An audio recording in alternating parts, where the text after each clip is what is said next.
are the world's greatest superheroes. Now get ready for the DC Universe to get even bigger and better with the new age of DC.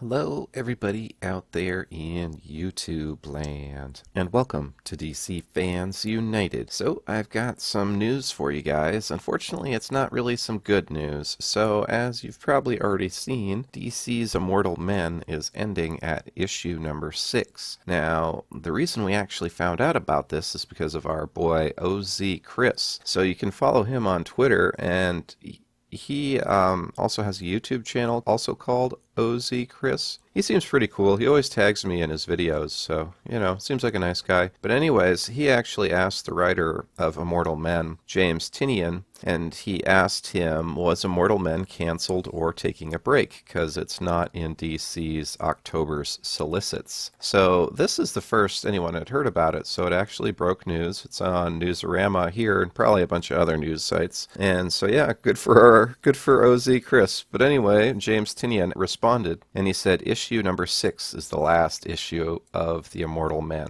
So that's what this video is about. Immortal Men is ending at issue number 6. Now, I was a big proponent of the New Age of Heroes. In fact, you can go and look back at my videos from about 5 or 6 months ago, and I have ones essentially hyping it up, and I have quite a few reviews of it throughout. And I've read all of the first issues and most of the other issues since then. I have the first 3 or 4 of Immortal Men, and I actually thought it was one of the better series, but like a lot of the series, the primary artist, Jim Lee, bailed. So once he left, my interest started to wane. I also thought it would have been cooler if it had been set in a different time period. If you're one of the people who've read The Immortal Men, you know it takes place when most of the Immortal Men have been killed. So I think it would have been a lot cooler to read about them in their heyday. And I don't know, maybe it would have done better as a book. So overall, this has me pretty concerned for the whole New Age of Heroes books line, not just The Immortal Men itself. As we know, that's coming to an end for sure. But when we go over and look at Comic-Con numbers from June, we can see that The Immortal Men didn't do very well at all. In fact, it only sold, let's see, this is issue number 3, mind you, and it's selling at a lower price of $2.99. It only sold 25,770 copies, which made it the 82nd best-selling comic book. So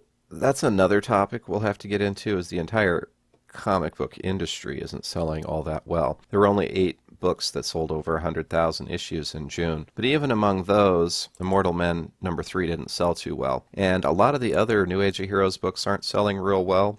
Terrifics is on number 5, and it was down around these numbers as well, with, I think, 26,000. So, big concerns for the New Age of Heroes, and I just wanted to update you guys on what's happening with the Immortal Men. It's kind of hard because personally I had high hopes for the series.